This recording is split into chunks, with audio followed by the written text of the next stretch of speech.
वर्णिवेशरमणीय दर्शनं मन्दहासरुचिराननाम्बुजं पूजितं सुरनरोत्तमैर्मुदा धर्मनन्दनमहं विचिन्तये। असतो मा षड्गमय तमसो मा ज्योतिर्गमय मृत्युर्मा अमृतं गमय। ओम शांति शांति शांति। આજની જ્ઞાન સભાની અંદર પધારનારા બધા જ ભગવત ભક્તોને વેદાંતાચાર્ય, પુરાણ ઇતિહાસાચાર્ય અને ફિલોસોફી શાસ્ત્ર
ધર્મશાસ્ત્રની અંદર જે પ્રમાણે નિષ્ક્રમણ સંસ્કાર કરવાનું વિધાન બતાવવામાં આવેલું છે એ જ પ્રમાણે એમનો નિષ્ક્રમણ સંસ્કાર કરેલો હતો।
નું પૂજન કરી એમની જે શેષ પ્રસાદી હોય એ પ્રસાદી બાળકને જમાડવી એવું શાસ્ત્રકારોએ નક્કી કરેલું છે, નિર્ણય કરેલું છે ભક્તો.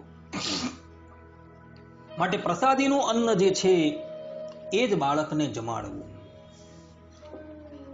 ભગવાન શ્રી કૃષ્ણ, ભગવાન શ્રી રામ અને ભગવાન સ્વામિનારાયણ પણ આ ધરાતલની ઉપર મનુષ્ય લોકની અંદર પ્રગટ થયા ત્યારે તેમનો પણ અન્નપ્રાશન સંસ્કાર જે છે એ એમના માતા પિતાએ કરેલો હતો ભક્તો. ભગવાન ગર્ભની અંદર આવતા નથી. ભગવાનનો પ્રાગટ્ય જે છે એ પ્રાકૃત મૈથુની સૃષ્ટિથી થતું નથી. એ પોતે અપવિત્રને પવિત્ર કરનાર છે. એમનું કેવલ એક નામ જે છે એ નામ ઉચ્ચારણ કરવા માત્રથી ચંડાલ જેવો વ્યક્તિ જે છે એ યજ્ઞનો અધિકારી થઈ જાય છે. તો વળી એની અંદર પછી અપવિત્રતા કેવી રીતના રહે? છતાં પણ ભગવાન આ મનુષ્ય લોકની અંદર પ્રગટ થયા છે એને મનુષ્યના જેટલા પણ ધર્મો જે છે એ ભગવાન પોતાની અંદર બતાવે છે. એટલે જ માટે એમના માતા પિતા પણ ધર્મશાસ્ત્રની જે રીતભાત છે તેને જ અનુસરતા જોવા મળે છે. અને તે સમયે એમનો પણ નિષ્ક્રમણ અને અન્નપ્રાશન સંસ્કાર જે છે એ કરવામાં આવેલો હતો. આ જ એનું રહસ્ય છે. બાકી ભગવાનની અંદર તો ક્યારેય પણ અપવિત્રતા છે જ નહીં. નિખિલ હે પ્રત્યની કલ્યાણ એક તાન રામાનુજાચાર્યજી ગીતા ભાષ્યની અંદર મંગલાચરણની અંદર જ ભગવાનને આ પ્રમાણેના વિશેષણથી અલંકૃત કરે છે કે આપ જે છે એ સમસ્ત માયિક દોષોથી રહિત છો અને દિવ્ય કલ્યાણકારી ગુણોથી પરિપૂર્ણ છો. તો એ પરમાત્મા જે છે એ દિવ્ય કલ્યાણકારી ગુણોથી પરિપૂર્ણ હોય તો એની અંદર ક્યારેય પણ અપવિત્રતા હોય જ નહીં.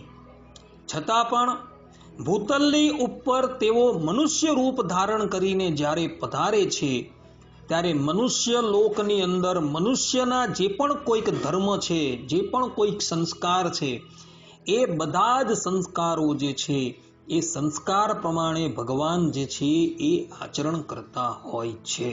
આ સિદ્ધાંત વાત છે ભક્તો. આ પ્રમાણે પરબ્રહ્મ પરમાત્મા ધરાતલ પર પ્રગટ થઈને જો અન્નપ્રાશન આદિક સંસ્કારો કરતા હોય તો મનુષ્ય જે છે એ મનુષ્યએ તો આ સંસ્કાર કરવા જોઈએ. ભગવાન પોતાના આચરણ દ્વારા મનુષ્યને આ પ્રકારનો ઉપદેશ આપે છે અને આ પ્રકારનું આચરણ કરી એ ભગવાને દરેક મનુષ્યને આજ્ઞા કરી છે કે તમારા બધાએ પણ સંસ્કાર કરવાના છે. માટે મનુષ્યએ આ લોકની અંદર જ્યારે પ્રગટ થાય ત્યારે એણે આ બધા સંસ્કારો કરવા અત્યંત જરૂરી છે. એ સિદ્ધાંત વાત છે. આટલું કહીને હું મારી વાણીને વિરામ આપું છું. સર્વે સંતુ નિરામયઃ, સર્વે સુખીનો ભવંતુ, સર્વે ભદ્રાણી પશ્યંતુ, મા કશ્ચિત દુઃખ ભાગ ભવેત. અસ્તુ. જય સ્વામિનારાયણ. અહીં છઠ્ઠો સંસ્કાર અને સાતમો સંસ્કાર અન્નપ્રાશન સંસ્કાર જે છે એ પૂર્ણ થાય છે. હવે પછીના પ્રવચનની અંદર આપણે વપન ક્રિયા એટલે કે ચૂડાકરણ સંસ્કાર જે છે તેની વાત કરશું. ત્યાં લગીન બધા જ ભગવત ભક્તોને હેતપૂર્વક જય સ્વામિનારાયણ.